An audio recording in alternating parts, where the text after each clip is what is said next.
Thank you for joining me for part 12 of this series. This part is about painting, color, airbrushing. And to get this going, I thought I would show you some of my final products, and so we'd have a direction for when we start our actual putting paint on the lures. So here's one that you may have seen before. It actually has three colors. It has a lighter blue, a purple, and a black. And if you look along the edge here, you can see how they're blended into each other. It's a very, very nice blend. The black, of course, can be a little bit abrupt, but you can see how the purple blends into the black. So this is what I'm trying for. I'll show you a few more examples, and there's a reason I'm doing this. So the previous lure was a 3-color lure. Now this is actually a 2-color lure. I don't count the red gills. So you're not forced to go to 3 colors. I like 3 colors, but I also like 2 colors as well. So this is one that you've seen before, and this makes a fabulous lure. One of the advantages is Wahoo sometimes like dark lures, because when they're looking from below at the lure, sometimes if it's a light lure, it's harder for them to see. So this dark lure, I'm thinking, should be really nice. A couple things to notice here as well: some sparkle on the tail, and we'll be talking about how to do that. There's some fins, side fins. Now this is using that aluminum tape, and more shine the better. So I made these fins out of the shiniest thing I could. Now you may be able to see some sparkle here. That's actually glow-in-the-dark paint. Now the truth of it is, how I apply that is with an Elmer's paper glue that happens to be glow-in-the-dark. Works wonderfully for this. And you give this thing a bit of a charge of light, and you go into your dark room and it just glows. So many of the commercial hooks have glow-in-the-dark features. So I'm going to show you a few other lures here, just to give you an idea of the wide breadth of colors that you can get. This is one of my favorites. It is, in fact, a 3-color lure. It's got a light neon green, and then a darker forest green, and then a really dark green on top, and again the sparkles. Now this one happens to have a diving lip. The diving lips are not trivial to get working, so these don't always swim correctly, so they are a challenge. So here's another diving lure, and this one does not have the typical scales, the aluminum scales on the side. This is one of the only lures that I make without a lot of aluminum. You can see on the face there's a little bit of aluminum, just to give you that shine when it's rocking like this through the water. This looks like several of the fish that you find out locally, and that's why it's this color. Now here are some really good Wahoo lures. These are for casting. These typically you wouldn't troll because they're small, but when you're casting, you're limited by the weight of the lures that you can cast. This lure, I mark the weight on all of my lures. This lure is 105 grams, and you can cast 105. You can probably cast up to 250. Anything beyond that, it's a horrible thing. So again, we've got in this case we've actually got 4 colors. We've got the white belly, the light blue, blending into purple, and with the black back. So this one is going to be a dandy Wahoo lure. This one is similar to the other one, different head shape. You can see how the head shape is a little bit different. Now this has 3 colors. Very similar to that previous one I showed you with the diving bill. It's got a light green with a darker forest green, and then it's got a really dark green for a back. And again, sparkles. I really think that during the time that you're out there where the sun does come out, the sparkles just light up in the ocean, and to get bitten, you've got to be noticed. Now, some of the other ones that I've done this porch lure just for fun. It's obviously not necessarily a Wahoo lure, but it kind of shows you what you can do. So when I started painting, I started with a little airbrush from Wahoo. I did a bit of research, and Wahoo was a good brand. And of course, if you're not familiar with airbrushes, you put the paint in here, and you have to mix it to a certain viscosity so it'll flow through. And then you have a trigger here, and when you push down, that starts the air, and when you pull back, that starts the paint. So you can actually regulate how much paint is going out. So I had watched a few YouTube videos, and Wahoo brand was very well documented on, and everybody loved Wahoo. So I bought this Wahoo Neon at Michael's. I was a little shocked at the cost of it, because I don't think mentally I was prepared to go that next step and buy the better equipment. So what I then did is I went to a variety of stores, and I bought water-based paint.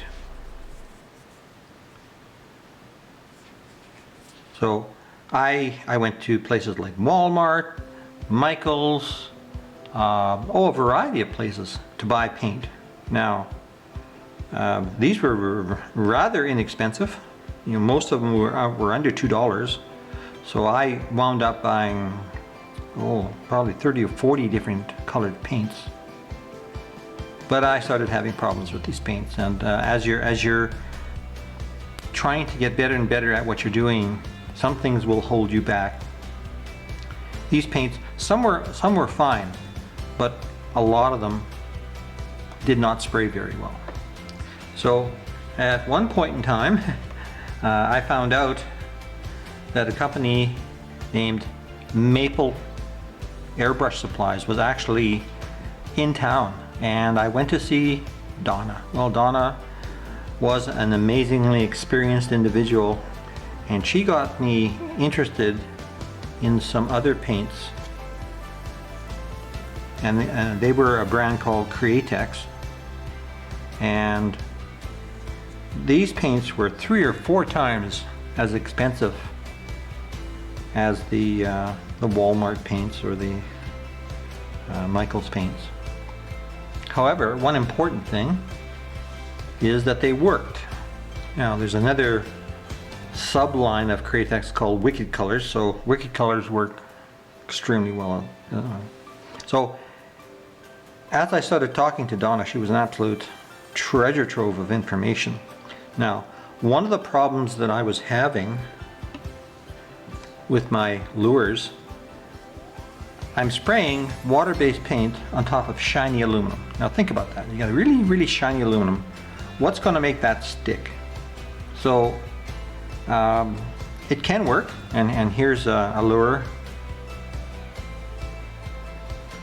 The back is okay, and on here the back is okay.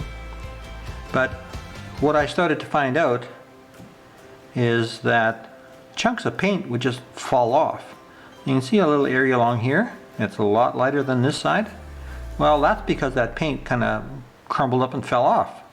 And now here's an area of paint that just fell off as well and was bright shiny aluminum. So I tried to fix that, and fixing this with a brush when you've sprayed on the original is impossible. So here's some other paints, and you know what? They just looked nasty. So I was in a situation that I wasn't sure if I was going to go for it. I never knew what lure, I would have problems with. You can see some more here, paint that came off. So in talking to Donna at Maple Airbrush Supply, she said, "Oh," she says, "you need a sealer." And of course I said to her, "What's a sealer?" So this is a sealer made by Auto Air Colors, and what the sealer does, it goes across it goes over the shiny aluminum and provides a base for the paint to stick. This was a crucial, absolutely crucial to me moving forward. I didn't maybe know it at the time, but this stuff sticks like crazy, and of course the water-based paints love to stick to that. I never had another problem with paint falling off after I started using the sealer. Now, with that, of course, with the paints, you have to mix them in order for the airbrush to spray them. And this is a current reducer. So what you do is you shake up your paint 2 or 3 times, and half an hour you come back, shake it again, and then you pour this into a little cup. I like to use dollar store shot glasses, shot cups, because they're the right size, and once you're done with them, you can either wash them out or throw them out. So it's your choice. So what you'll do is you'll put in as much paint as you think you'll need, and then you start to dilute it with your reducer.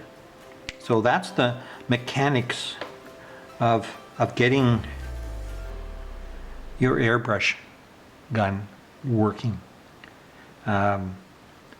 Was it cheap? No. Matter of fact, I bought another airbrush since, another Iwata, and you've seen the beautiful results. So I have to say, if you're going to do this seriously, you need to have the right paint and the right equipment. Now, as it turns out, some of this less expensive paint is actually pretty good paint, and when you use the reducer on it, it's still usable. So I haven't thrown out all my quote cheap water-based paints. I've selectively kept those that work well, and I probably have 50 different colors right now, counting the Kratex colors. So one of the first things that we're going to do is we're going to actually take this airbrush and we're going to spray a lure that is ready for the next step. So that lure will have, I can show you one here. We'll have the aluminum installed, and we'll have the scales completed, and we're gonna do nothing else as a first step than coat this with the sealer. So I'll get back to you right away showing how you do that. Now, just so you know, there are many good tutorials on the internet, on YouTube, about using an airbrush. So I don't claim to be an expert at it. I think if you want some good solid tutorials, you should look for those, because there's dozens of them. And my method of painting, as I've maybe said before, is putting on layers and blending them one layer to the next. And we'll get into that fairly soon, along with putting on the layers of epoxy and putting on the sparkle, and so I'll get back to you. Just before we get going with the painting, I thought I would show you something that I suspect most people don't have in their homes. This is in my studio, my painting studio. It used to be an office, but I'm retired now, So I need a studio more than I need an office. And so what I did is I put up a nice piece of oak with a crown molding, and I hang my lures here. Now, why would I do that, you might say? A couple of reasons. One, it keeps them safe. Whenever I would start a new lure, I would want to decide on a color scheme, and I would have to dig through boxes of lures to try and pick a scheme, because you never know what you're going to want for a lure color. So I thought to myself, why don't I hang them up like this? And I call this my wall of color. So whenever I'm going to make another lure to paint it, I go up here and I say, well, let's see, what combinations do I like? I ask myself, what combinations do I know that work, and what combinations do I just like doing. Now, if you notice here, there's that green one I showed you earlier, and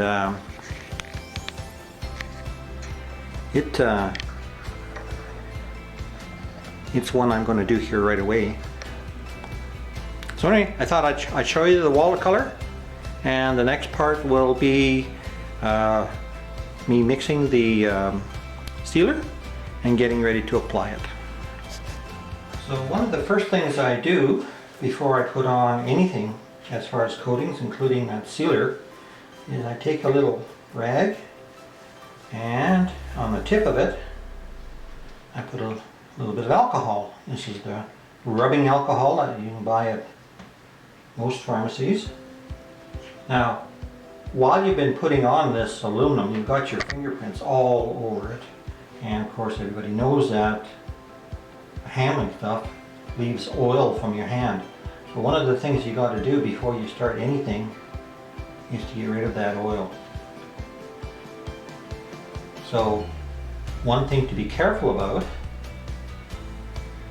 is anytime you have an open corner, this cloth can sometimes grab and pull that up, and you may not even notice it until you start painting it with the colors, and then all of a sudden you realize, well, that's not doing very good. So you want to stay away from those as best you can, or be very careful around them. And of course, another issue that you want to take care of is when aluminum gets exposed to the air, it does turn a little darker. So you want to make sure that you give this a little bit of a polish, and that'll bring back that nice shine.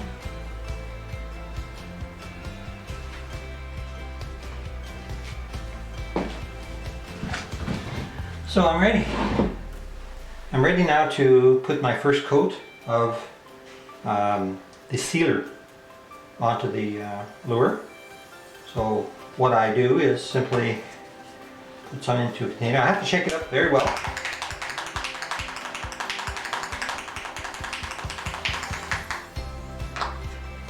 And I add usually more than I need.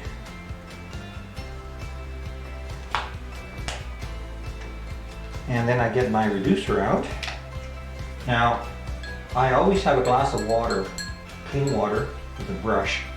That helps me do the mixing. So I'll put in some reducer.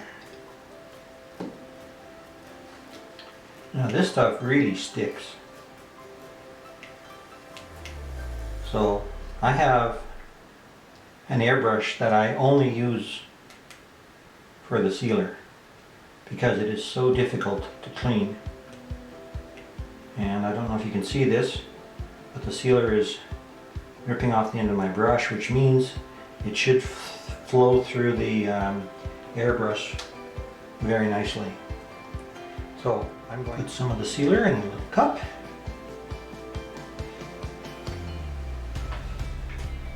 Get my lure out.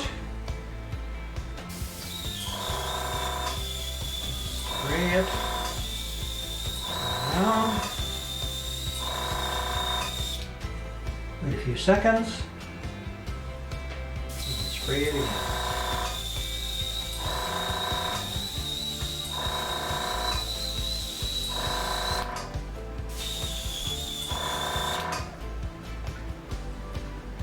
Now, you can wait 30 minutes for this to air dry, or you can speed things up a little bit. Only if you get it too hot. And just bear in mind, I have done both the white painted part and the aluminum part. I don't know if you can see how nice and shiny that is. It really reflects the light, so that's good.